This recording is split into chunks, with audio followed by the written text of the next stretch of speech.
నాన్నగారికి దండం పెట్టుకో. నాన్నా, నువ్వు లేని లోటు నాకెప్పటికీ తీరదు. కానీ నా భర్త నన్ను చూసుకోవడంలో మాత్రం నేను గుర్తు చేస్తున్నారు. మా ఇద్దరిని ఆశీర్వదించండి నాన్నా.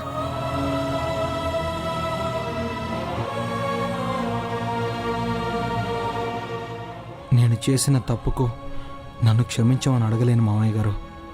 మిమ్మల్ని అడ్డు పెట్టుకుని మీనాక్షి మెడలో నేను తాళి కట్టాను. మా బంధం ఎప్పటికీ ఇలాగే ఉండాలని మాత్రం వేడుకుంటున్నాను.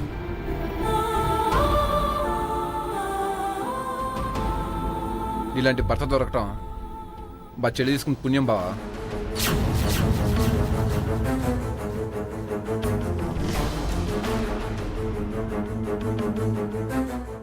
పెద్దన్నయ్య, మమ్మల్ని ఆశీర్వదించండి.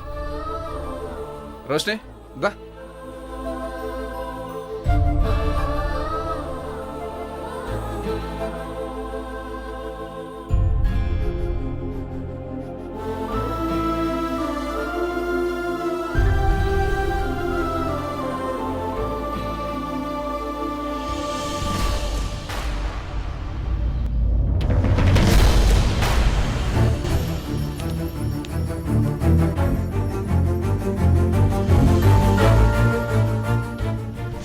అంత ఖర్చు పెట్టి ఇప్పుడు ఆ యజ్ఞం చేయడం అవసరమా మీనాక్షి?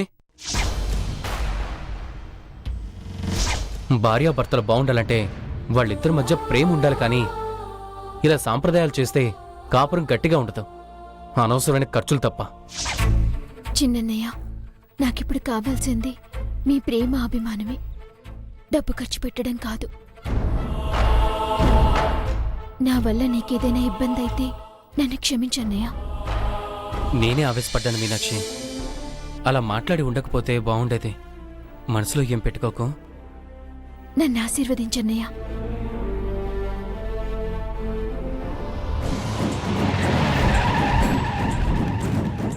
పెద్దయినా నువ్వు ఇక్కడే ఉండు, నేను ఇప్పుడే వస్తాను.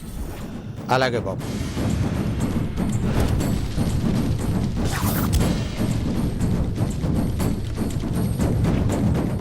అదిగో శంకర్ కూడా వచ్చాడు. ఆశీర్వాదం తీసుకో. శంకరన్నయ్య, వచ్చేసావా?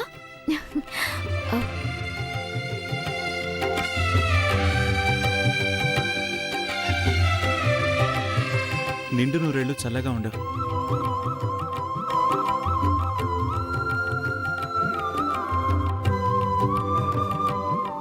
నువ్వెప్పుడు సంతోషంగా ఉండాలమ్మా. తొందరలోనే నువ్వు అంకుల్ రూపంలో నాకు మేనలునివ్వాలి.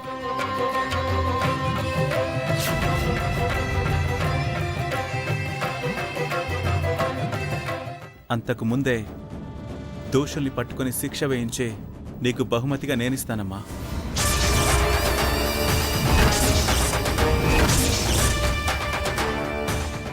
నువ్వంటే గుర్తొస్తుంది. ఇందాకెవరో సాక్షి దొరికారన్నావు కదన్నయ్య. ఏమన్నాడు? వాడెవడో చెప్పాడా?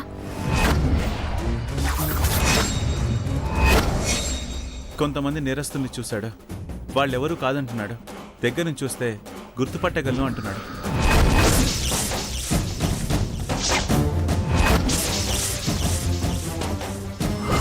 ఎవరన్నయ్య ఆ సాక్షి?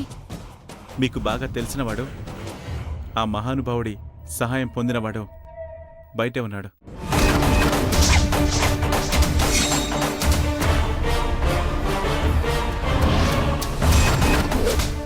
ఒక్కసారి పిలుస్తావా అన్నయ్య?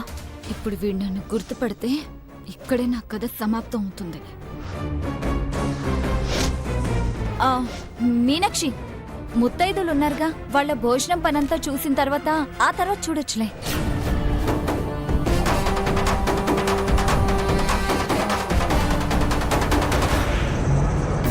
అవును మీనాక్షి, ముందు భోజనాల సంగతి చూడు.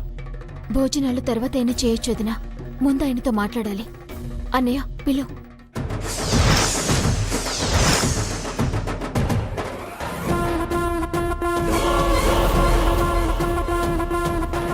Constable sir. కుమరాయిని తీసుకురా. అలాగే సార్.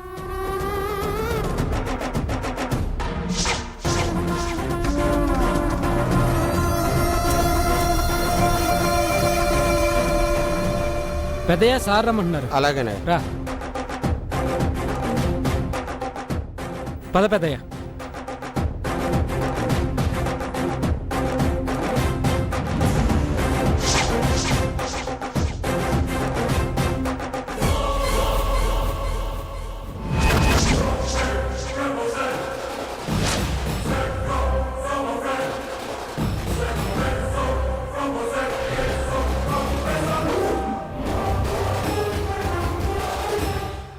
కొమరయ్య తాత నువ్వా నాన్న చంపినట్టు చూసింది?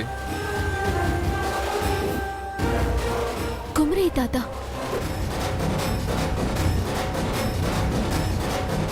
నువ్వు నాన్నని చంపిన వాళ్ళని చూసావా? వాడెవడో గుర్తుపడతావా?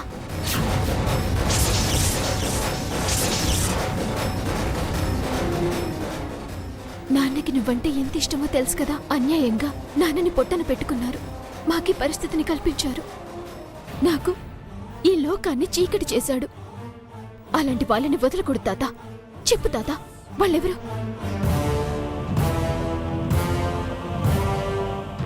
నేను చూశాను, కానీ ఎక్కడుంటాడో తెలియదు తాత. నీకు తెలిస్తే చెప్పు.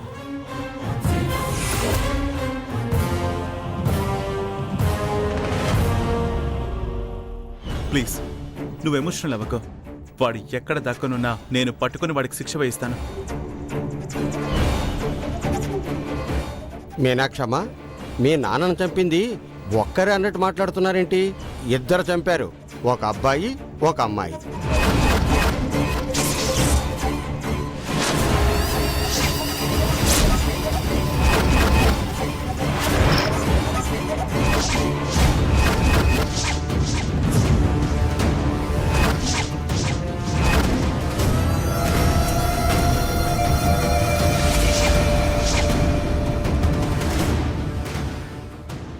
ఇద్దరా?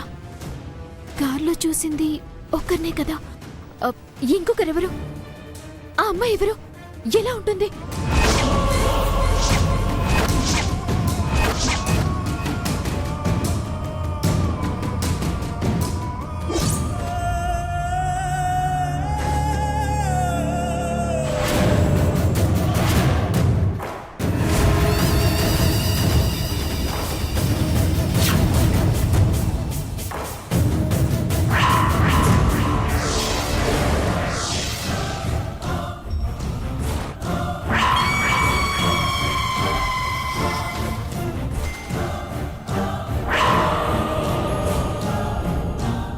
పెద్దయినా, ఎందుకు కార్తీక్ని అంత అనుమానంగా చూస్తున్నావు?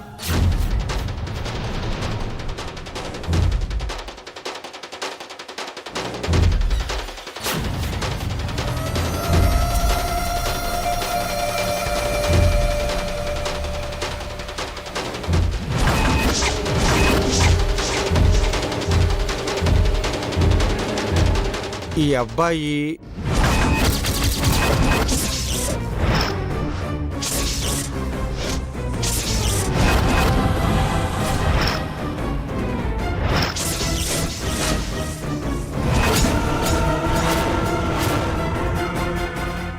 ఎవరని చూస్తున్నావా?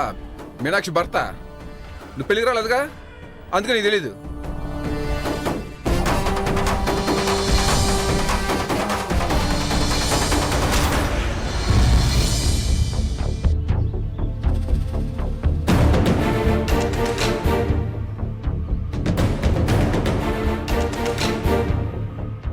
చెల్లి కూర్చుని సంబంధాలు తప్పోయి బాధపడుతుంటే దేవుళ్ళ గొప్ప మనసుతో వచ్చి మీనాక్షిని పెళ్లి చేసుకున్నాడు. జీవితాన్ని ఇచ్చాడు తాత.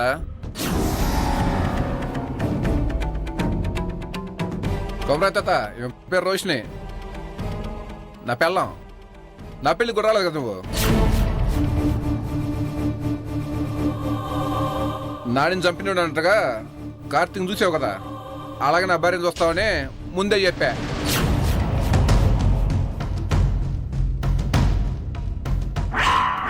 రోషిని మిమ్మల్ని బిడ్డలా చూసుకుంటది.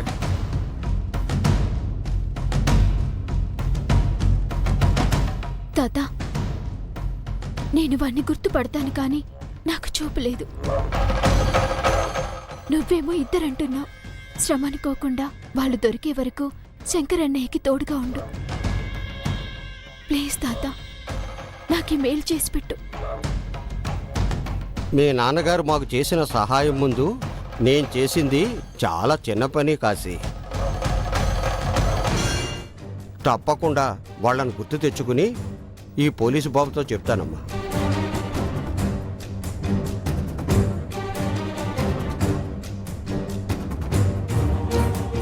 చాలా దగ్గరి వాళ్లే ఈ దారుణం చేసుంటారన్న నా అనుమానం నా ఇన్వెస్టిగేషన్లో రోజు రోజుకి చాలా బలపడుతుంది మీనాక్షి.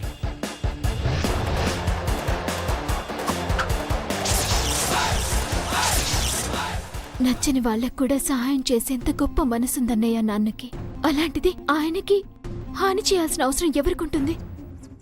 కారణం ఏదైనా అయి ఉండొచ్చు. అంకుల్కి ఏదైనా తెలియంది తెలిసి నిలదీస్తే భయంతో చేసుండొచ్చు. తప్పించుకునే ప్రయత్నంలో రాడ్తో తల మీద కొట్టి కార్తో గుద్దేసి ఉండొచ్చు.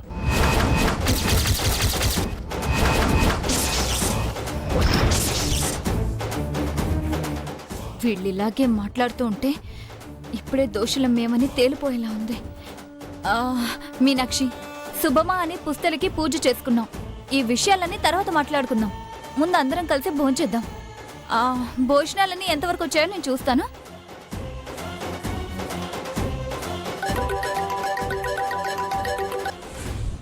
Hello, what?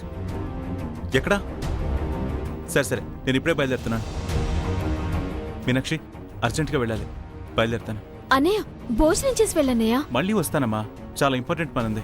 సరే అన్నయ్య. కొమరయ్య తాత, జ్ఞాపకం తెచ్చుకొని వాళ్ళు ఎలా ఉంటారో శంకరన్నయ్యకి చెప్పు. సరేనమ్మా. పదండి.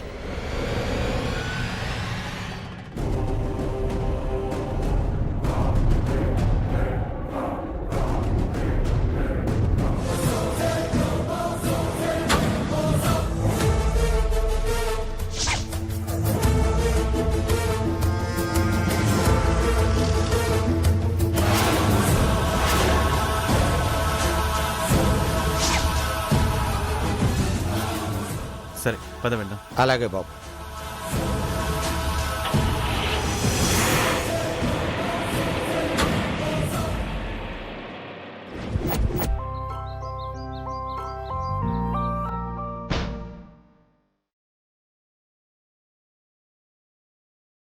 తాగు పెద్దయినా.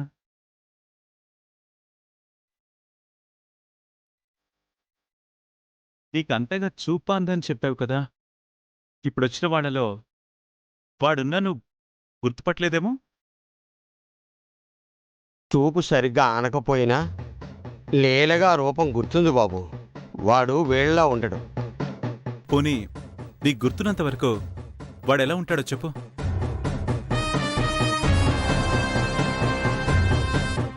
సన్నగా ఉంటాడు, ఎత్తు కూడా తక్కువే ఉంటాడు. 205 సార్ ఇలా రా. చెప్పండి సార్. పెద్దయినా ఉమ్. ఇలా ఉంటాడా?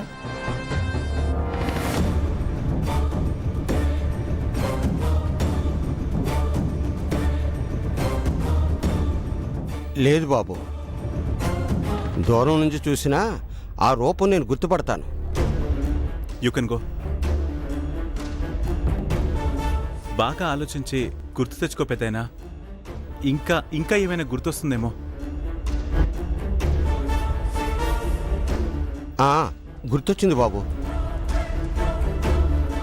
ఇందాక ఇంట్లో మీనాక్షమ్మ మొగుడున్నాడే, అలా ఉంటాడు.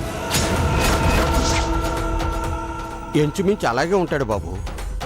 పెద్దయినా ఇంకొంచెం మనసు పెట్టి గుర్తు తెచ్చుకో. అతనిలా ఉన్నాడా? అతనేనా? అతనిలా అనిపిస్తున్నాడు, కానీ అతనో కాదో చెప్పలేకపోతున్నాను బాబు. సరే పెద్దయినా, మళ్ళీ అవసరమైతే నేనే వచ్చి కలుస్తాను. ఈలోగా నీకేదైనా గుర్తొస్తే నాకు చెప్పు. సరే బాబు. మూర్తి, పెద్దయిన ఇంటి దగ్గర డ్రాప్ చేసిరా. వస్తాను బాబు.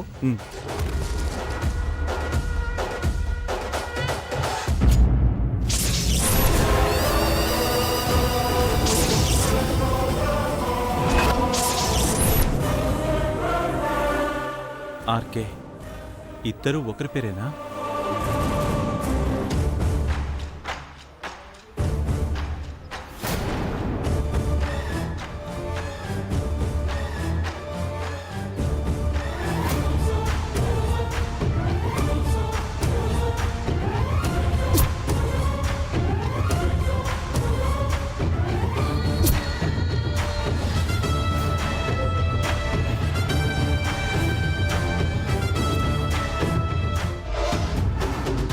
పెద్దాయన చెప్పిన మాటలు, వాళ్ళు పడ్డ టెన్షన్, కీచైన్ మీదున్న లెటర్స్ కనెక్ట్ అవుతున్నాయి కానీ వాళ్ళ రిలేషనే కనెక్ట్ అవ్వట్లేదు. నిజంగా వాళ్లే అయితే నాగభూషణం గారిని చంపాల్సిన అవసరం ఏముంది? ఒకవేళ వీళ్ళు కాకపోతే మరి ఆయన్ని చంపాల్సిన అవసరం ఎవరికుంది?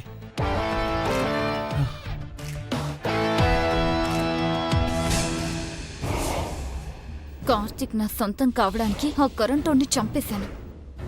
కానీ ఇప్పుడు కార్తికే నాకు ఎదురు తిరుగుతున్నాడు. ఆ పోలీసుడేమో కేసుని సీరియస్ గా తీసుకుని రోజుకొక ఆధారం సంపాదిస్తున్నాడు. రోజు రోజుకి ఆ కేసు నా మెడకి బిగుసుకుంటుంది. ఎలా బయటపడాలి? ఏం చేయాలి? కార్తిక్, నేను నీతో మాట్లాడాలి. నీతో మాట్లాడడం నాకు ఇష్టం లేదని చెప్పాను కదా. దయచేసి అర్థం చేసుకో కార్తిక్. ఇందాక చూసావు కదా, ఆ ముసలోడికి చూపు సరిగ్గా లేదు కాబట్టి సరిపోయింది. వాడు మనల్ని గుర్తుపట్టుంటే మనం అరెస్ట్ అయి 10 నిమిషాలు గడిచిపోయి ఉండేది. నేను చేసిన తప్పుకి శిక్ష అనుభవించడానికి సిద్ధంగా ఉన్నాను. మూర్ఖంగా మాట్లాడకు కార్తిక్. పోలీస్ ఆఫీసర్ చాలా సీరియస్ గా ఇన్వెస్టిగేషన్ చేస్తున్నాడు. నీకోసమే కదా నేను ఇదంతా చేసింది. ఇప్పుడు నువ్వు నన్ను పట్టించుకోకుండా ఉండడం న్యాయమా? కరెంటోని మనమే చంపావని తెలిస్తే నాతో పాటు నువ్వు కూడా జైలుకెళ్తావు. మా నాన్నకున్న డబ్బు పలుకుబడి ఉపయోగించుకొని బయటపడే అవకాశం నాకుంది. కానీ నువ్వెలా తప్పించుకోగలవు? అందుకే ముందు మనం ఇద్దరం ఈ కేసు నుంచి బయటపడే మార్గం ఆలోచించి తర్వాత ఈ విషయం గురించి మాట్లాడుకుందాం. ఇండైరెక్ట్ గా చెప్తున్నావా? ఈ అనర్థానికి కారణం డైరెక్ట్ గానైనా ఇండైరెక్ట్ గానైనా నువ్వని గుర్తుపెట్టుకో. ఈ ప్రమాదం నుంచి బయటపడదామంటున్నాను. జైలుకి వెళ్లకుండా బయటపడాలంటే నువ్వు చేయాల్సిందేంటో తెలుసా? నువ్వు నన్ను రిక్వెస్ట్ చేయడం కాదు, కాశీతో మనస్ఫూర్తిగా కాపురం చేసుకుంటూ మనిషిగా మారి మీనాక్షి అప్పగించిన ఇంటి బాధ్యతను చూసుకో. నీ మార్పు మాత్రమే నిన్ను రక్షించే అవకాశం ఉంది. ఏంట్రా బతింలాడుతుంటే నెత్తినెక్కి కూర్చుంటున్నా?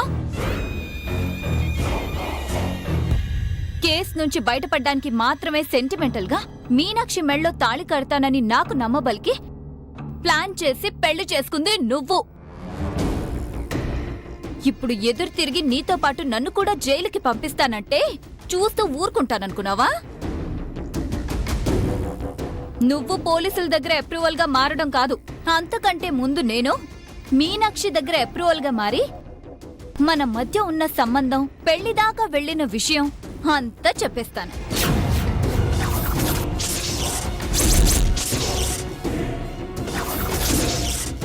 కరెంటోడికి యాక్సిడెంట్ చేసింది నువ్వే అని కూడా చెప్తాను.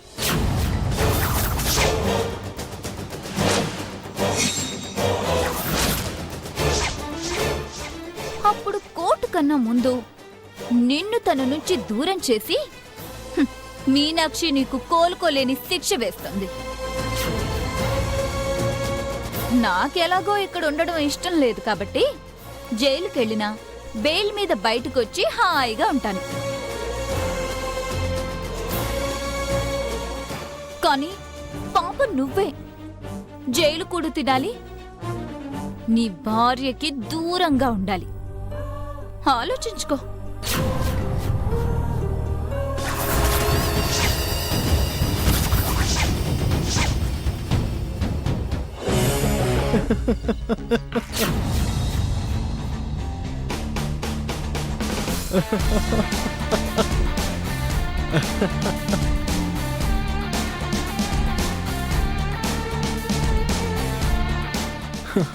నేను నీకు సపోర్ట్ చేయలేదు అన్న కోపంలో నువ్వు ఒక ఇంపార్టెంట్ విషయం మర్చిపోతున్నావు. మీ మావయ్య గారికి కార్ యాక్సిడెంట్ జరగడానికి ప్రధాన కారణం, తర్వాత హాస్పిటల్లో ఆక్సిజన్ మాస్క్ తీసి చంపేసిన దారుణం వెనుక ఉన్న వ్యక్తి శ్రీమతి రోషిణి గారని గుర్తుపెట్టుకుంటే మంచిది.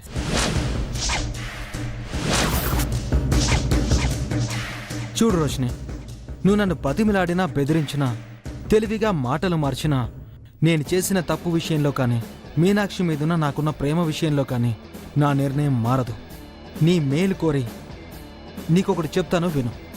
తనకు అన్యాయం చేసిన వాళ్ళని కూడా క్షమించగలిగే గొప్ప మనసున్న దేవత మీనాక్షి. సందర్భం వచ్చినప్పుడు కాళ్ళ మీద పడి బ్రతుకు భిక్ష కోరుకో. కనీసం పని మనిషిగా అయినా ఈ ఇంట్లో ఉండే అవకాశం ఉంటుంది. ఏదో విధంగా పెద్దగా శిక్ష పడకుండా తప్పించుకోవచ్చు. ఇంతకంటే నీకు వేరే గతి లేదు.